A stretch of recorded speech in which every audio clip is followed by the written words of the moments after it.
तेवढेच लोक. तर ही आपण एक्सक्लुझिव्ह दृश्य बघतोय ज्या वेळेला ही बोट उलटलेली आहे.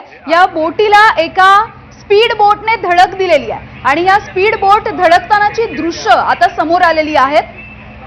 ही सध्याची जी दृश्य आपण बघतोय ती या स्पीड बोटीची आहेत. ही स्पीड बोट या नीलकमल नावाच्या प्रवासी बोटीला धडकली आणि हा अपघात झालेला आहे. आणि यानंतर नीलकमल नावाची जी बोट होती ज्यामधून जवळपास 80 प्रवासी प्रवास करत होते ती बोट उलटली आहे. या घटनेचा हा व्हिडिओ सुद्धा समोर आलेला आहे.